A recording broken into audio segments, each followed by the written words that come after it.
Welcome to the Big Book Roundtable and the RICO 12 family of recovery resources targeted at people from all backgrounds, faiths, and places dealing with addictions of all varieties. RICO 12 is also a resource for the loved ones of addicts and really anybody. It's a resource for anybody seeking a spiritual way of life.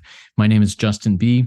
I am a child of an all-powerful and all-loving God and a multidisciplinary addict living today in the miraculous recovery that is promised in the Big Book of Alcoholics Anonymous. I'm joined by David G.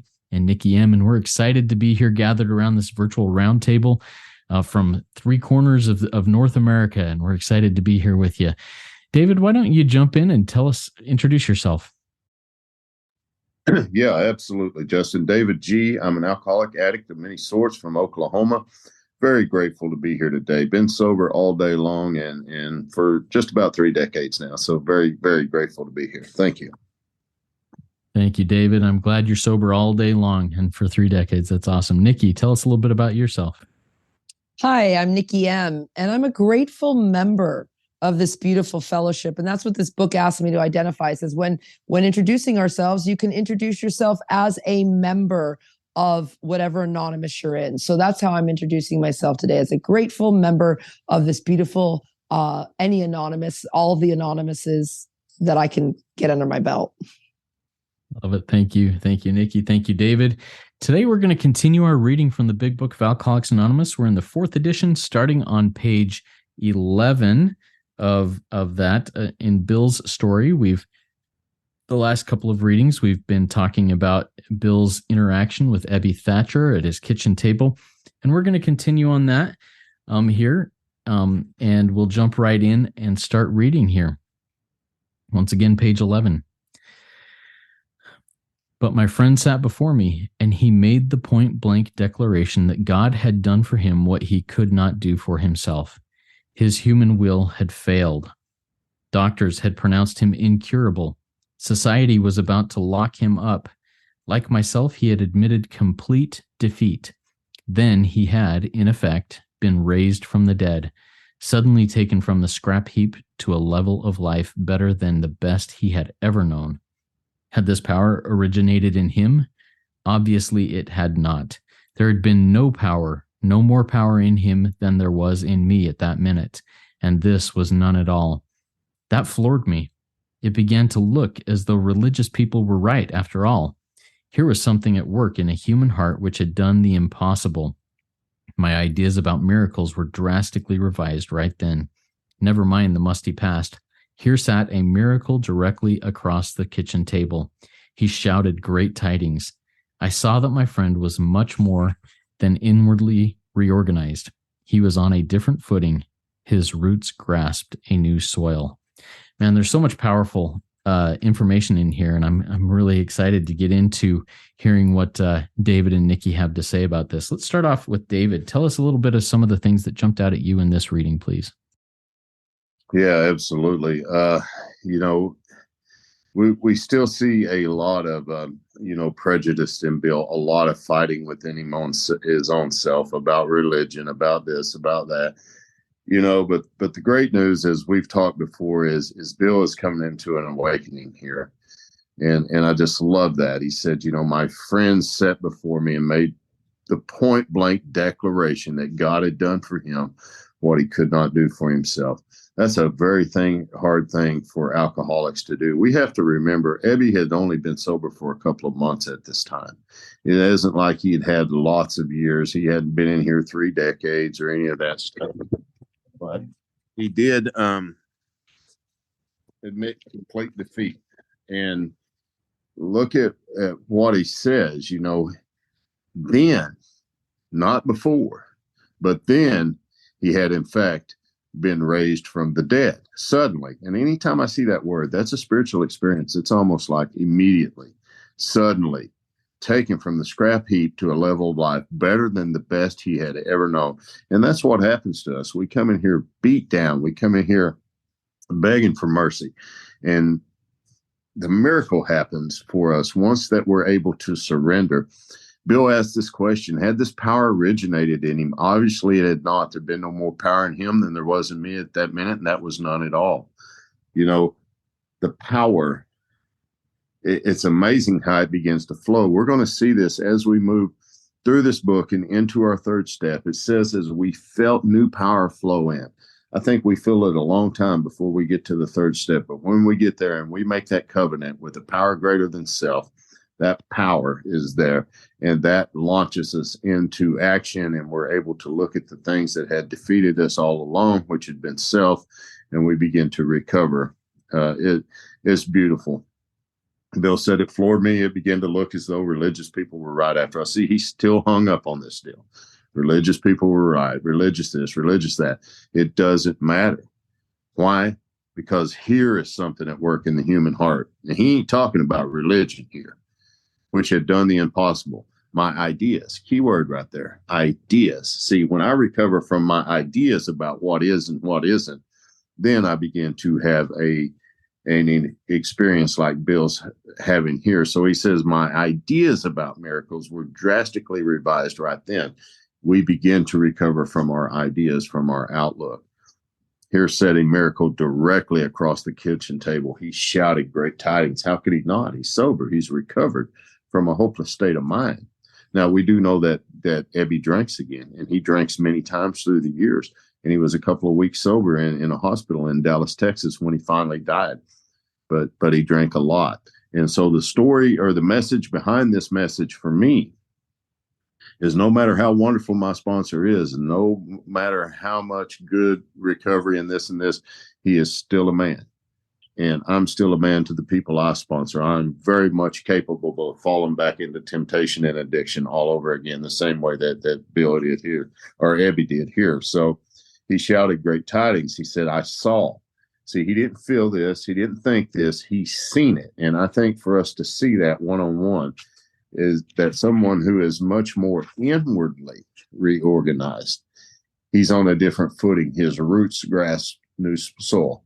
And that's a spiritual experience. And one is fixing to hit Bill right here at this kitchen table. I mean, he's fixing to come alive to the power of the Spirit within in a way that would change not only his life, but the life for millions and millions of people to come. This is a beautiful thing. God is the man here, not Bill, not Ebby. God. Thank you.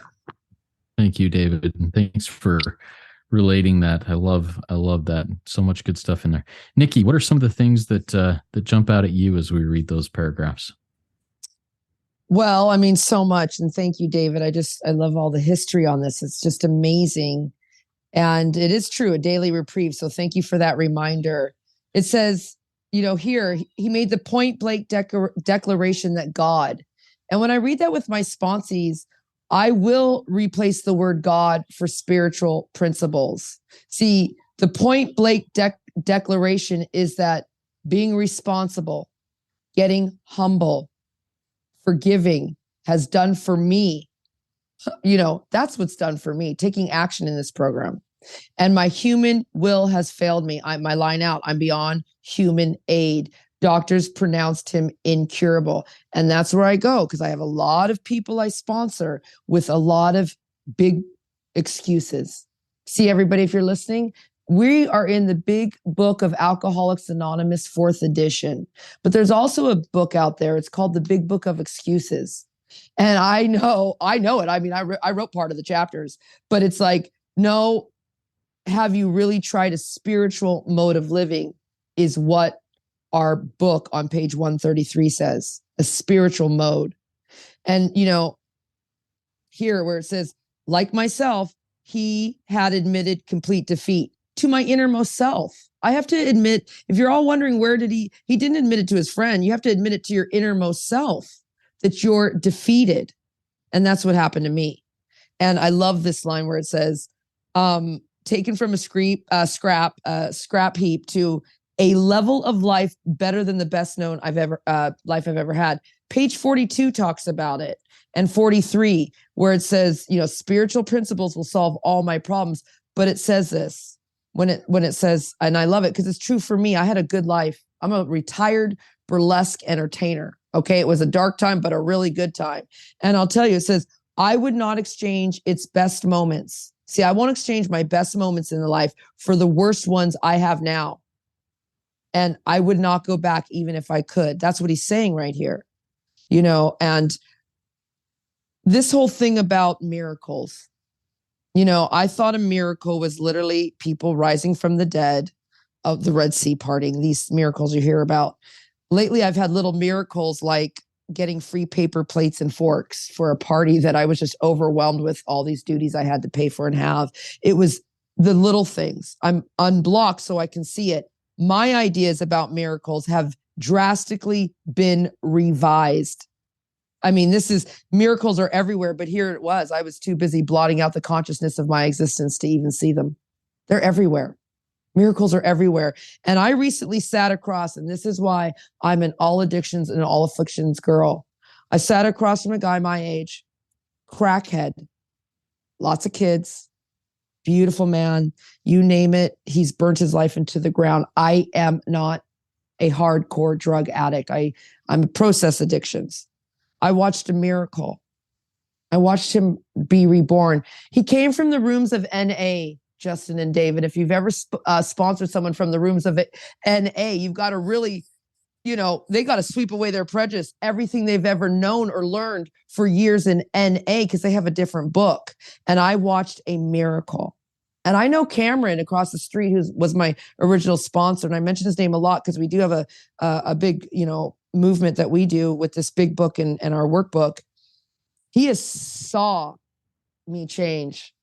Like I've been reborn and reorganized, which is a totally different lifestyle. I have a totally different lifestyle now. I cannot do the things I used to do and expect different results. I have to stop doing what I want to do and start doing the things I don't want to do. That's what this program asked me to do. I'm just so grateful to have this awareness today. Thank you. Thank you, Nikki. David, I have a question for you. That last phrase, he was on a different footing, his roots grasped a new soil. What does that mean to you? How does that look, practically speaking, in this aspect of recovery? I see that as his beliefs had changed. He's on a different footing now because he's in a different system of thought. And that's the same thing that happens to us. If you read up, if you have your book and you look up around page 85 and 86, it really begins to talk about the new thinking that is going to be a part of our life as we begin to move forward with this. What at the top of 87, what used to be the hunch or the occasional inspiration gradually, and that's where I fall short because I want it today, right now, not gradually. It becomes a working part of the mind. And see, I'm on new footing there. Being still inexperienced and just having made conscious contact with God, it's not probable I'm going to be inspired all the time. I might pay for this and that, but it says, nevertheless, we will find. That means it had to be lost if I'm to find it. That my thinking, not my alcoholism, not my drug addiction, not my sex addiction, not my food, my thinking will, as time passes, there it is again, not today, not right now, but as time passes, it'll be more and more on the place of inspiration. We come to rely on it. So anytime I see that he was on different footing, he grasped new soul, this is talking about his beliefs. Because man is what he believes. As a man thinketh, so is he. And that is so true. So thank you for that question. Yeah, and thank you for that answer, David. I really appreciate it. Nikki, I got a question that goes a little bit personal here maybe, but I'd like to really, using the phrase from our reading, let's see, the phrase that says, like myself, he had admitted complete defeat. Do you mind? Are you willing to share a little bit about the time that you realized, I am absolutely defeated. I am completely defeated. Yes. And as everybody knows, my other introduction is, hi, I'm Noodle with Nikki, or Nikki with Noodle. So I get real open and honest. So you can ask me anything. When I admitted defeat, I was going to, I couldn't work, Justin. I like to take people hostage in my workplace. And one person I took, I wouldn't let go of, and he wasn't mine to take hostage. And I was doing all of this sober, everybody. If you're listening, I wasn't drunk or slamming fentanyl or cocaine. I was sober, not sober-minded, but I was sober with those things. And what happened is I was going to kill myself and kill him. I couldn't work. That's when I admitted complete defeat. I couldn't get out of bed. And I want to remind everybody who's listening, I have a big house. I have healthy children. I had everything you can imagine. And I was going to die. That's the worst. One time my friend said, Nikki, he said, it's okay when someone's sitting in their Beamer and they're dying. At least they have their car.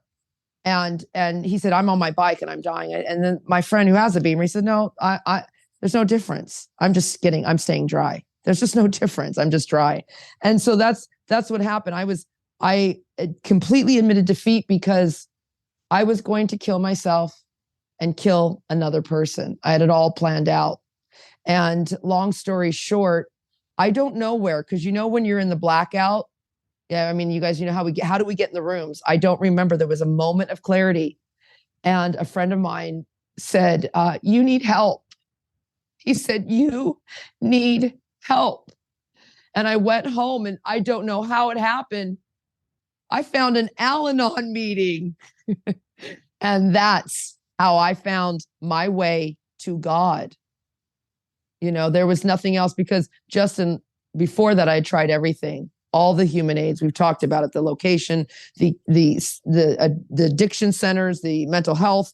I even had, as I told you, I went and had a baby with a man that I didn't even really know, because I thought I needed a husband and a son. So my complete defeat, I'm grateful for it. I'm so grateful for it. Thanks. I love to go down memory lane because I've come so far. Yeah, beautiful. And thanks for being willing to share that, Nikki. I really appreciate it. Okay, let's jump into takeaways here. David, what's a takeaway for you from what we've discussed and read today?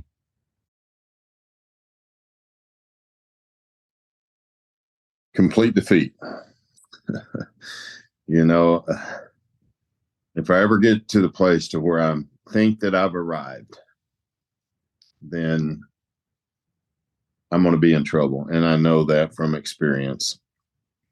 Complete defeat for me today doesn't have to go to the depths of where it did 30 years ago or even 4 years ago. I need to wake up completely defeated every day so that I can empty self and fill it with spirit. So I want to remember that. Complete defeat is not always a bad thing. In fact, it's absolutely necessary for the rebirth process that we experience here. So thank you, Justin. Beautiful, David. Thank you. That was a really powerful insight for me. Thank you. Nikki, how about you? What's the takeaway for you from our reading today? I guess the takeaway is that miracles are real. Miracles are real, everybody. If you think that miracles are not for you, stay here. If you think that you can't be a miracle for someone else, stay here. My other takeaway about miracles is they need to be revised. If you're listening, please think about miracles in a different way, because the three of us sitting here, I'm looking at two men on the screen that are complete miracles, and I'm a miracle. And as David said, I can never forget that this is a daily thing that I have to do, and a lifestyle that I need to dive deep into. Oh, and I love this too about the heart.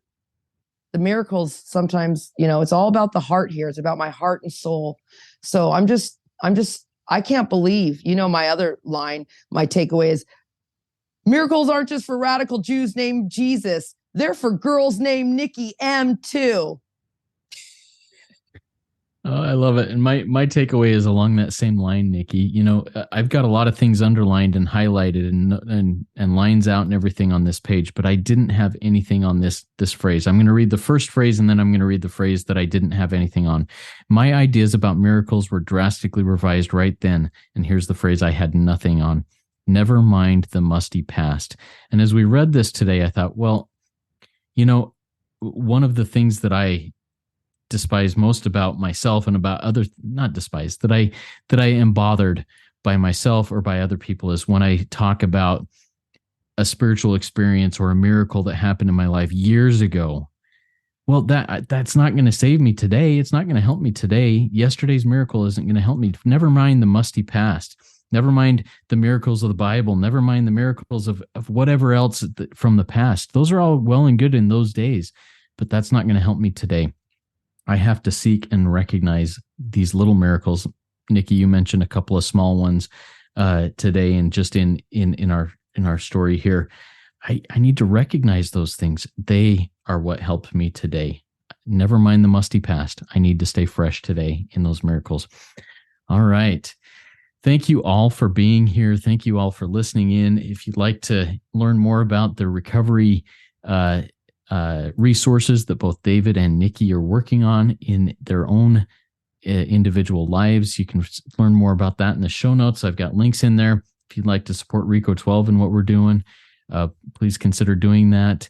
We've got some really cool resources that come out every week. We've got 3 or 4 different resources every week right now that are helpful to the addict and really to anybody who is seeking a spiritual way of life.